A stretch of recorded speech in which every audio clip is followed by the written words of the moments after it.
એટલે બાડા કર્મચારી હોય તો ખોખીમાં ધૂળ આવે, પણ આ બધાની મિલી ભગત છે અને આ સરકારે પણ ખોટી છે. કૌભાંડ થાય છે એનું કૌભાંડનું કારણ એક છે કે મગફળી રહીને હલકી ગુણવત્તાની મગફળી ખરીદે છે અને પછી ગોદામમાં નાખતા હોય છે. કારણ કે ગુજરાતની મગફળીના આપણા 1400 રૂપિયા હોય અને રાજસ્થાનની મગફળીના 700-800 રૂપિયામાં મળતી હોય, એટલે આગેવાનો અહીંયાથી ખરીદી લે છે, ખરીદી અને ગોદામમાં ભરે છે.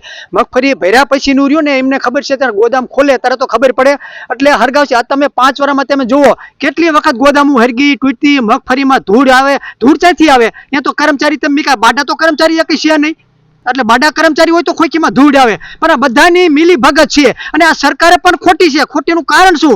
તમે વિચાર કરો કે ખેડૂતને જો મગફળીમાં સરકારને એટલો ખર્ચો થતો હોય, ટ્રાન્સપોર્ટનો ખર્ચો થાય, મજૂરી જોખાબાનો ખર્ચો થાય, તો તમારે એક ખેડૂતની હવાઓમાં મગફળી ખરીદવાની છે તો 400 રૂપિયા 500 રૂપિયા ભાવ ફેર હોય તો તમે ખેડૂતના ખાતામાં બધા નાખી દો 500 રૂપિયા લેખે. હવામાન ખેડૂત તમે ખરીદતા હોય તો એ તો તમારે કરવું, એ કરો તો તમારા ખીચામાં પૈસા ના આવે. એટલે મોટામાં મોટું કૌભાંડ ભ્રષ્ટાચાર મગફળીમાં સરકાર કરે છે અને કરવાની છે. ખેડૂતને જો તાજકા કરવા હોય તો તમામ ખાતામાં પૈસા નાખી દો, મગફળી ખરીદવાની નથી. ભલે ખેડૂત કુવામાં જઈને નાખે, તમારે ત્યાં જોવાનું, તમે ભાવ ફેરના પૈસા આપી દો, પણ સરકાર ભાવ ફેરના પૈસા બધી એમના ખીચામાં કઈ મળે નહીં, એટલે એના હિસાબે મોટા ભ્રષ્ટાચાર થાય છે.